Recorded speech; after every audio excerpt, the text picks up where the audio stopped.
got it. Okay, good that you say it's okay for you. So then I would say hello, Paulbust. Hello Thank you there, so Catherine. much for coming here today.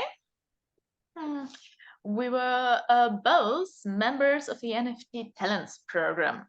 And Yeah, so we have the scars to prove it. yeah, what we have learned together at the time. And yeah, I thought it would be nice to have someone who I know who knows something right now about the topic, NFTs and DeFi. So I said, yeah, it would be nice to meet you again.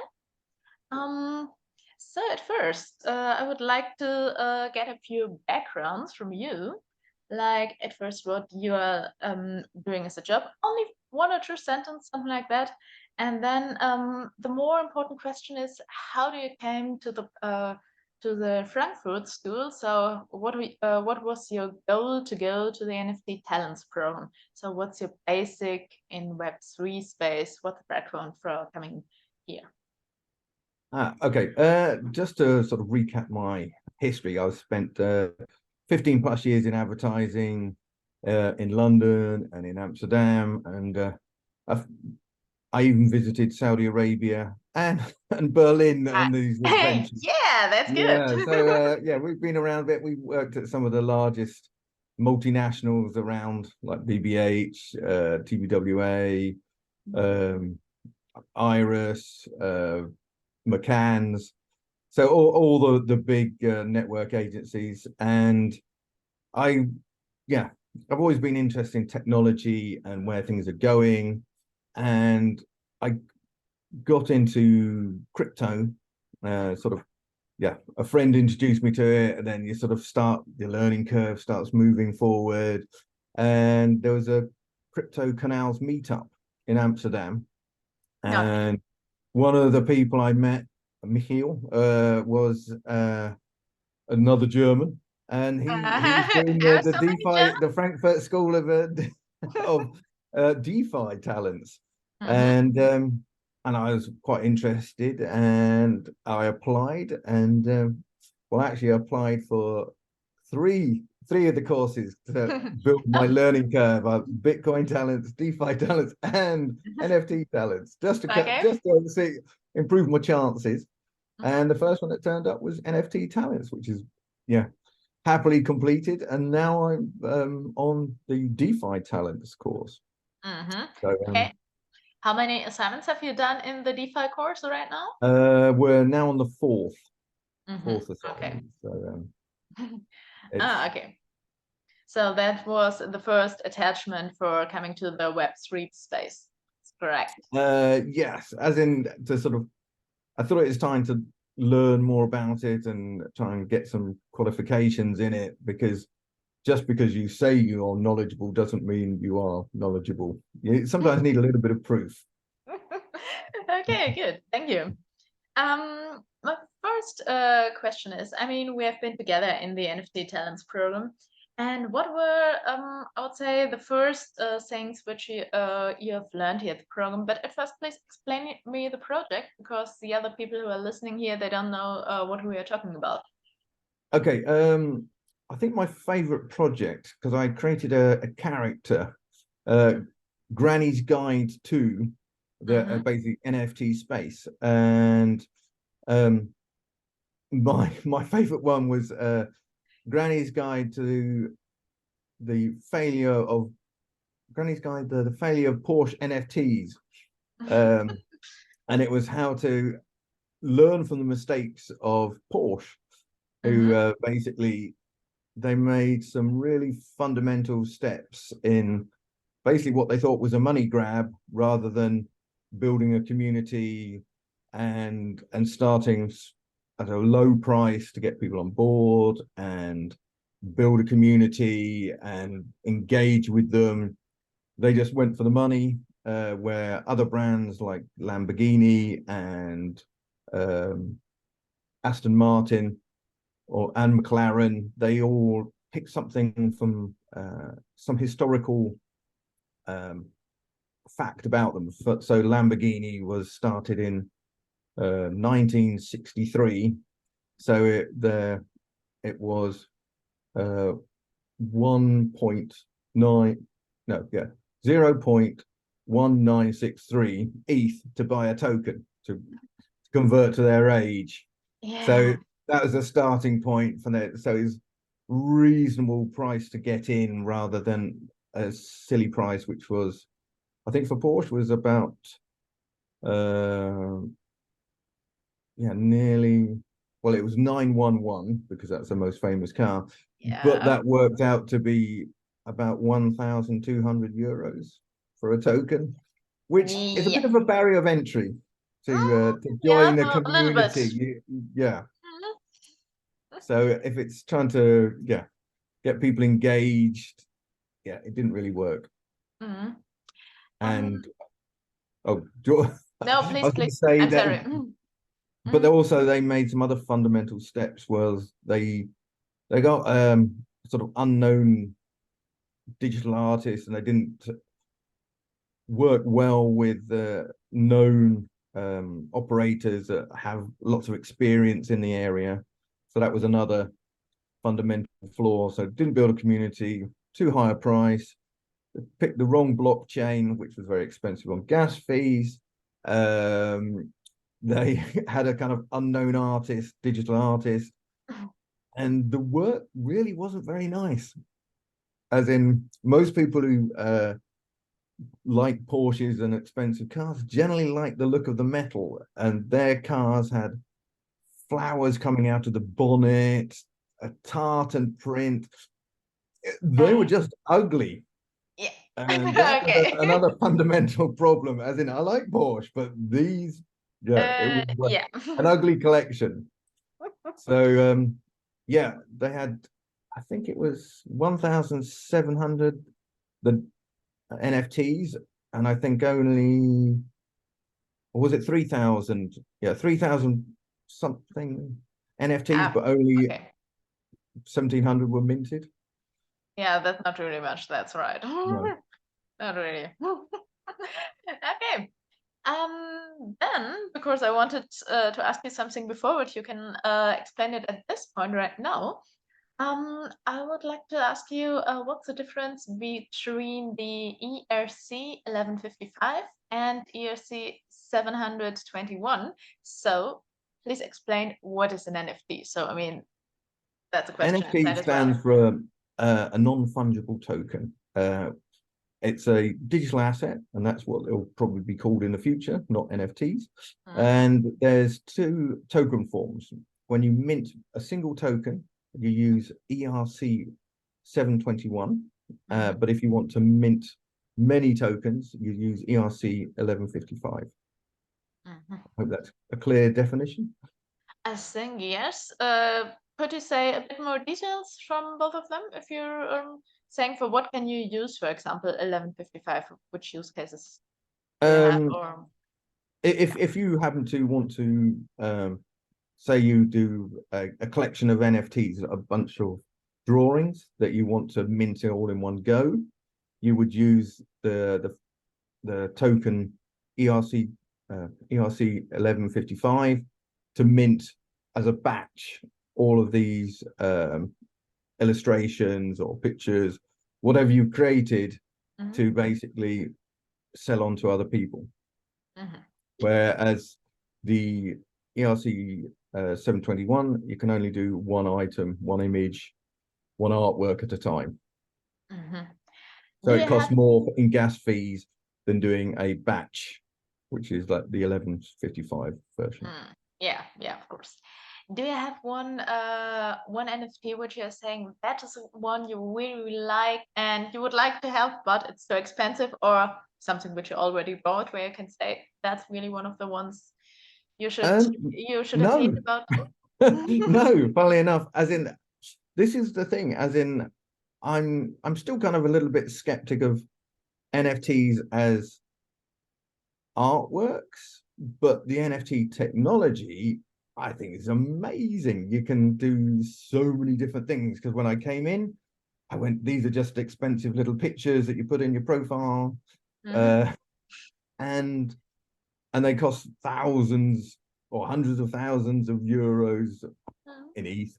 But NFTs can be so many more different things, from tokenizing a building, so you can get a normal building that's worth €1 billion. You can chop it up into 1 billion NFTs and sell them as €1 each. It's a little bit like shares. They're also, NFTs can be useful for ticketing, for building a community of bands. There was one that used an American rock band who basically sold out extra gigs with doing an NFT collection, and then combined with Ticketmaster.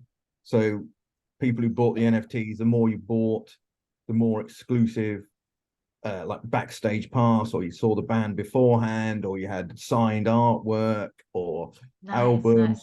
So they created lots of things that you basically a fan club. And even Donald Trump has done 2 rounds of his NFTs, so you can have a meal with Donald Trump or golf on his golf course. I don't know whether you want to, but you can. So. Yeah. Or how much Ethereum he wants for that? Well, it was $99. He was selling it as dollars to an easy on ramp into the so it's space. possible And I think to buy he used Matic as a chain. Okay. One next question from one of the things which we have done at our class. It was, what's the difference between centralized and decentralized marketplaces in the NFT space? Okay. Well, if we follow traditional centralized marketplaces, it means you've got no control over, somebody else controls it. Where decentralized, basically you have the keys to your assets on that platform, which basically means with centralized, you it's not open source code, so you don't know how it's written, who's in charge of it, is it being manipulated. You can potentially lose your assets that you have there. Where decentralized, you have a wallet and it's all stored there, and that's the main thing, really. I mean, one of the main famous marketplaces here in the NFT space is OpenSea. For which of them you would say, which of them is OpenSea? Is it more centralized or decentralized? Because it's an open answer. We have both opportunities at that point. I think it's probably more centralized. As in, I'd like it to be more decentralized, but yeah, I think it's more centralized. Why? I don't think the code is completely open source, I think, is one of the things. And yeah, I think that's the main reason. But you can still connect your wallet to it and have your NFT put to your wallet, so you do have the ownership of your NFT in your wallet, or at least the signpost to say where your NFT is living in your wallet. So that makes it decentralized, but I think the code is not open source. Thank you. I know it's a really discussion relatively often, so you can really say both answers, so there's nothing right or wrong at that point. Okay. Yeah. Yeah. I wrote you something down, but then I said, ask a little bit more at that point. Okay. Then one of the other things, for people who are here outside, they don't really know what is the value of an NFT? Because we have to find a way to say, yeah, that's what we want to pay for it, or what, yeah, let me say, what's inside of the NFT, what's around, and what type, value does it have? How can you really recognize that? Which type of criteria could you use? There should be many different ways, but what would be your idea at that point? I think there's a few ways of valuing Mhm. an NFT. One is obviously OpenSea. You can see the data about the NFT you want to buy, as in what previous price it was. Is the popularity going up or is it going down? How many NFTs are there? Is it just one? Then it makes it more valuable. If there's a million, it's probably less valuable. So you can go 1 in a million doesn't sound that special to me. So you have the rarity.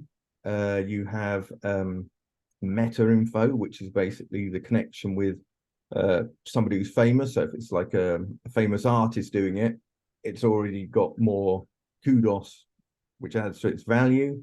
There's obviously personal preference, like the Porsche NFTs. I've hated them. So and then Of and course. then yeah, and then there's if it's an NFT from a game, it's like the interoperability that you can take it from one game to another game and use it. But there is a cautionary tale of wash trading in NFTs, because Chainlink, which is Chainlink basically is a security organization. They check things that are going on in the blockchain and they try and detect fraud or flag issues up. It's an oracle, to be honest. They discovered wash trading, where basically that's when somebody has a wallet and sells it to itself, but they create hundreds of wallets and they keep upping the price by selling it to themselves. So it looks like this NFT is going up in value where Yeah. it isn't. So one of the examples they gave, an individual spent 15,000 in Ethereum, but made 14 million profit by wash trading, by increasing the price. Yeah. Yeah. So cautionary tale on what the value of something is. Yeah. Yeah. Thank you. Thanks. Thank you very much. Um, Now coming back to the learning curve at this NFT Talents Pro. So, what was for you the most challenging thing you have learned at that period? Um, it was, it was it was basically the sort of learning a whole new vocabulary about Hmm? different things that you sort of know something, but you don't know very much. And then you've got different tokens, and what do they mean, and how do you apply them, or how do you mint things. There's a lot of steps to learn the process of creating an NFT if you want to create one yourself. And yeah, it was just a general learning curve, but I thought it was great fun. Good, thank you. Um, okay, now because we we only have 10 minutes. Good to know. We were talking Okay. a little bit earlier. So this is Zoom has only 40 minutes in total. So oh yeah, sorry, there was something which popped up at the background, so I thought I wouldn't see you anymore. Okay. But no, no, that doesn't happen. Good. Okay, then coming to one of the next questions. How does an NFT artist or creator can get better branding in the Web3 space? Because when I read your profile, then I remember we were talking a little bit about branding. So can you give a tip for them? I think it's before you launch an NFT, I think if you're an artist, you need to build up a community that is following you on Discord or not LinkedIn, Discord or Instagram or somewhere to promote your work. So you've got a groundswell of people that are interested in your work rather than just coming go, hey, I've made 1,000 NFTs. Who's interested? You need to build your own image and following, and put your flag in the ground of what you're standing for, to for Mhm, people to follow. As mhm, in, there's different projects of like going to the moon, which is about people buying NFTs that if you collect them all, you get to fly on. I think it was originally Virgin Galactic, but they don't exist anymore. But one maybe as yeah. a Blue Jet or something is Yeah. like the top prize. But you have to build a community, and the community vote on who gets it. So the person that's most interactive with the community, that all these little factors help. Yeah, it's a popularity game or Yeah. not. But Okay. I would if you're starting from scratch, basically just build a community, put as much free work out there as possible Mhm. to for people to like, to share, and then yeah, traction will come, and eventually it's time to mint those NFTs, Hmm. whether it's music or art or anything else. Okay. Good. Thank you. Mhm. So the next question is, I mean, you said that you are starting now with the DeFi talents program as well. So can you tell me a little bit about this program, what you have learned until now at DeFi talents? Okay, it's a completely different ball game. Hmm. The starting point is the roughly the same with the blockchain and how things are locked on the blockchain. So it's like not an agenda, a ledger with everything put in there. So you learn about that, but then the two worlds kind of slightly separate Hmm. into DeFi is a lot more technical. You go more into the banking world, Hmm. because it's a lot of it is banking products, but on Web3, in a decentralized way. So it's things like liquidity pools, loaning things. What are the DeFi security? What Hmm. 5 things are basically does DeFi need to be um, used, Hmm. in the Okay. sense of, because obviously yeah, it's more money, and institutions can also work in DeFi. So Hmm. they're looking for security first, and then they want the products that would normally use, like lending, arbitrage, which is basically between two places working out a better price. It Hmm. gets more technical more quickly, and yeah, liquidity pools is quite a tricky one, but yeah, still getting around my head of how they work it out. There's a few different ways to a constant mean, a constant sum, a constant aggregator. No, a complete. So it's there's different ways to work out how loans are done with slippage, which is basically the price you when you type you want to buy something, and then Yeah. the market goes up or goes down. Hmm. That's slippage. Yeah. Yeah. So Okay. it gets technical quite quickly. So I'm sorry if I bore you. No, no, I was really interested at that point, so thank you for explaining it. Okay, so now only two different questions at the end. So, what do you want to do personally when you are finishing the DeFi talents? So, what you have learned about it, and what can you do with your knowledge at that point, and what's your idea what you want to do? And the second question is, yeah, I mean, that's something what no one can know. So that's really out of the blue, I have to say. What do you think was NFTs and DeFi will do in the future in the next 5 years? And I know no one can answer it, so really speculation. So at first um for you, and then the speculation. okay. For me, I see DeFi as just learning more about the space and what's possible. Mhm. There are some crossovers because with NFTs, you can take loans out on them if you bought the right thing. So, and people use those loans to invest. And I think with the whole digitization of assets, um, it's going to come more and more important to understand the whole space.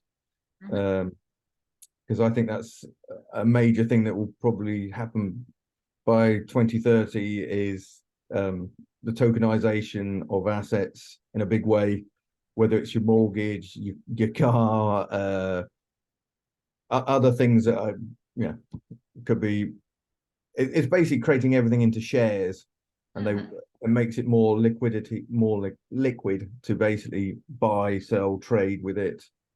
That's what's going to happen in the future, and you'll own your assets, hopefully. But this is where we kind of go on to what do I see in the next 5 years?